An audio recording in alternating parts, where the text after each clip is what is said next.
Hello, my nerdlings. If you're new here, my name is Nikki. Welcome to my channel where we get nerdy. Today we are doing our March wrap up. And I'm going to tell you, it is currently the 24th of March. So we still have like another week and a couple days. Excuse the noise in the background. Leon is playing with his Tonka trucks and they can be kind of loud. So I'm sorry. But I did a whole lot of reading this month. Like a lot. And I don't think I'm done. So I have the books from my TBR game, and then I joined a book group that is local to me, where they have like monthly challenges. So then, like, I started busting out these challenge prompts too, because you get prizes for every time. Like for every 3 you complete, there's 9 total. So you complete 3, you get a sweet treat and a bookmark. You complete 6, and you get something else. If you complete all 9, you get a gifted book, a tote, something else, and something else. It's all kinds of goodies. So I'm like, yeah, and I'm super competitive, so why not? So the theme of this challenge was based off Phantom of the Opera. And I read a book that I am super proud of myself for even trying, because it was Silence of the Lambs by Thomas Harris. I don't like scary books. I don't like horror books.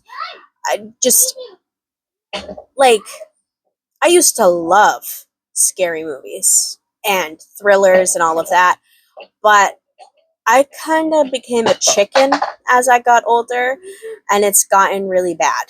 Like, to the point where I don't watch Criminal Minds anymore because I'm that much of a chicken. I know, it's kind of sad. I'm 33, almost 34, and Criminal Minds scares me. Figure that one out. But anyways, I read Silence of the Lambs. Now, I still rated it fairly highly when I did my review in the Facebook group, because it was, it did its job. It scared the living poo out of me. It was well written. I mean, I watched the movie forever ago, and the book was better than the movie, even though Anthony Tompkins is a phenomenal actor. But it was still a good read. Will I read the rest of the series? No. I mean, I do realize that it was the second book that I started with, not the first book. But I needed something that was published in 1988, and that is the only thing that was published in 1988 that, spoke to me. I figured, why not go outside our comfy zone? Yeah, I may or may not have had some bad dreams. Hi, buddy. You need to go play. Hi. Yeah. But you don't have jammies or anything on. You took your clothes off. So you can't say hi. I'm sorry. No. Do you want to go play? No. Go play with your toys? Why don't you go find a book? Book. Yeah, go find a book to read. Yeah. And then some other books. I probably honestly should just pull up what I read for that. The challenges, and then I can tell you what I read for them. So, for something published in 1988, I read Silence of the Lambs. For Masquerade, a character who is hiding who they really are, I used The Coven by Harper L. Woods, which I'll talk about in a little bit, because that was part of our TV. That was a book club read for the book club with my husband's cousins. There is a body of water on the cover. I used Wild Love by Elsie Silver. Has a phantom or ghost. I used Resting Witch Face. A character has lost someone that they love. And I believed I used Bonded by Thorns for that one. No, I used Bonded by Thorns was one of the characters as good as an angel. So then, now I'm questioning as to which one I used the wish you were here, that they lost somebody. Okay, so wishing you were here somehow again, a character has lost someone they loved. I used delicate escape, which we will talk more about in a little bit.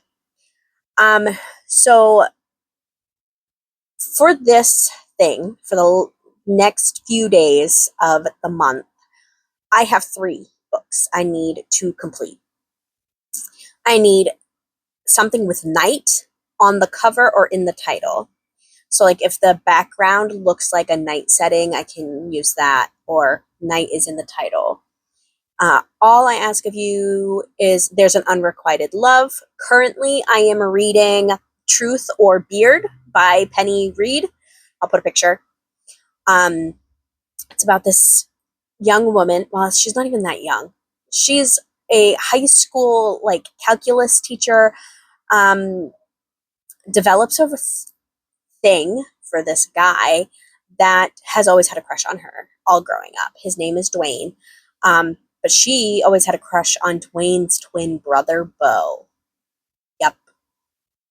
So that's what I'm currently reading right now.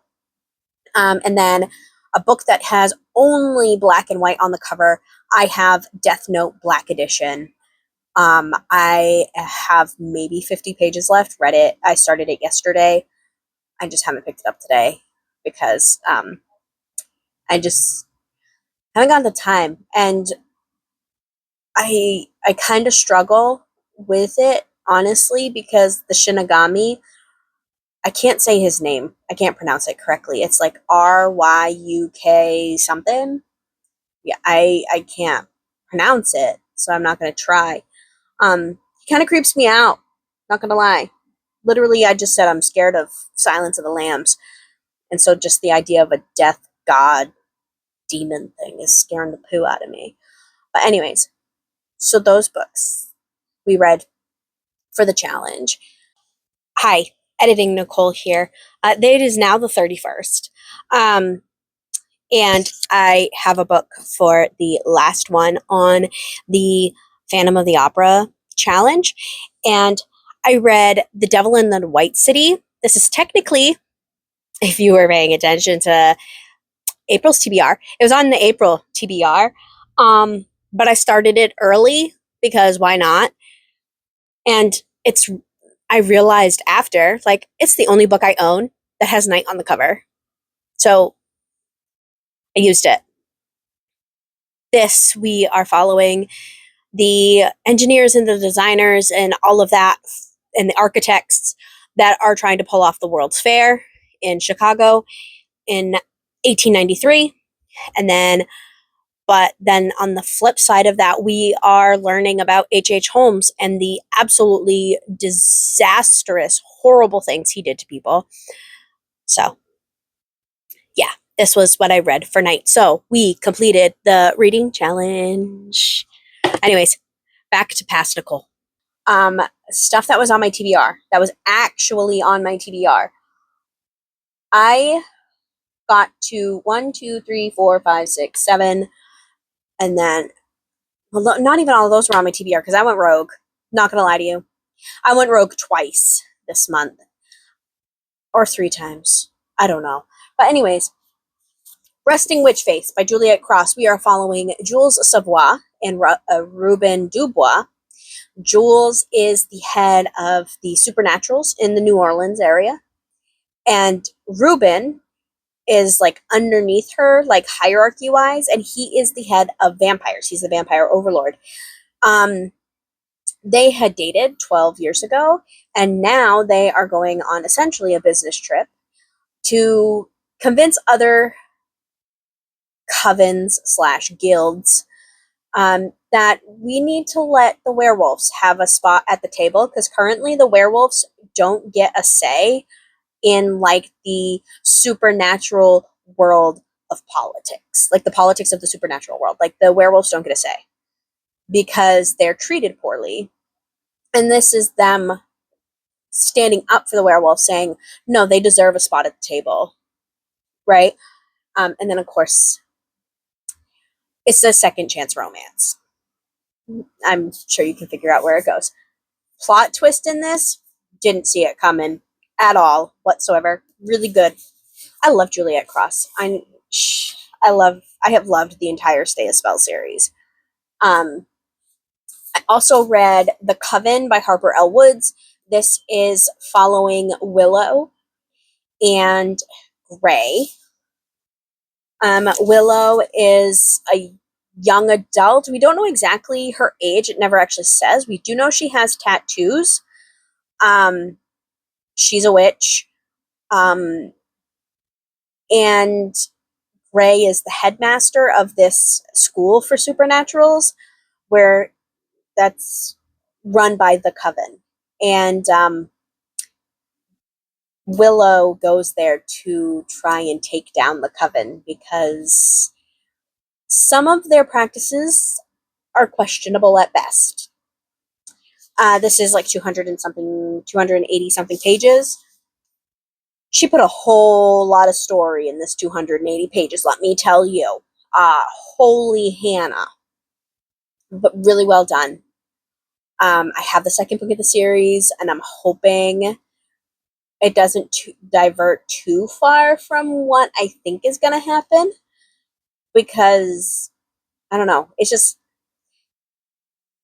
I'm kind of nervous how it's going to go. Not going to lie. Wild Love by Elsie Silver. We are following Rosie Belmont and Ford Grant. Ford is the son of a rock star. Think like Ozzy Osbourne and Jack Osbourne, like that type of relationship. Ford is the son, but he's into the more of like the production side of music. He wants to produce music. He just bought some land off from the Belmonts and is building a studio on that land. Rosie is a young woman that she was working in a big company in the city, had a toxic situation with her boss and got fired for it before she could report the truth to HR. And her boyfriend says, just let it go. And she's just like, I think I need to go home for a little bit. Right? And so she does. And feelings between her and Ford develop when he offers her a job at his recording studio, being like the business manager of everything. And the plot twist in all of this, like literally in the first chapter, is this young girl shows up at the doors telling Ford that she's his daughter. And he's like, huh? What? And her response is, remember that one time when you donated sperm? Hi. So it's also like him navigating parenthood and the girl he's always had a crush on growing up coming back home and now working for him, and like having to hide it from her brother because we don't know how the brother's going to take it. So much stuff, right? But so good. Elsie Silver is my girl. Also, we read this month Delicate Escape by Catherine Cowles. This is following Shep Coulson and Thea. I can't remember Thea's last name. Thea was dating a guy that was from money. He was an actor, so he was well off. And he went creepy stalker on Thea, and so she fled to the point where she has changed her name. Her P.O. box is like 2 towns over. The person that pays her mortgage, like she sends money to her best friend, and then her best friend pays her mortgage so that she can't get traced back to. She doesn't have a cell phone. She doesn't have a email. She doesn't use a banking account. Like, she has gone completely off grid to hide from this boyfriend. But one day she has a problem with her home, and Shep is a contractor, and he tries to help her, and then it blossoms from there. But of course, Catherine Cowles can't leave it simple as a romance. She's going to throw in a whole ass Criminal Minds episode in with the book too. So there's some legal stuff going on in it too. I'm going to save those two for later. Also read The Half King by Melissa Landers, which I gave you a little bit of an update on my feelings when I first read it earlier in the month when I did the mid-month check-in. It was all right. The longer I'm sitting with it, it's a very mid book. Was it the next piece of literature? No. Was it absolute trash that makes me want to throw it into a fire? No. But it was mid. And I just, you know. Next two books. We have Bonded by Thorns and Woven by Gold by Elizabeth Helen. These are books 1 and 2 in the Beasts of the Briar series. It's a Why Choose with 4 princes, Beauty and the Beast retelling, reimagining thing. There's going to be 7 books total. So, I love this series. I am absolutely loving the series. I'm loving the princes. I love what they have built here. And I'm saying they. Elizabeth Helen is a sister duo that are writing these books. They do a fantastic job in these. Absolutely love them. Hands down, some of my favorites. Fairy Lou is doing special editions of these that I would love to get my hands on. However, they just did books 2, 3, and 4 special editions, and they sold out in the matter of minutes. So I didn't get my hands on them. But love this series. If you do not mind Why Choose, check it out. Other books I read this month that I do not have the physical of and that we have not talked about.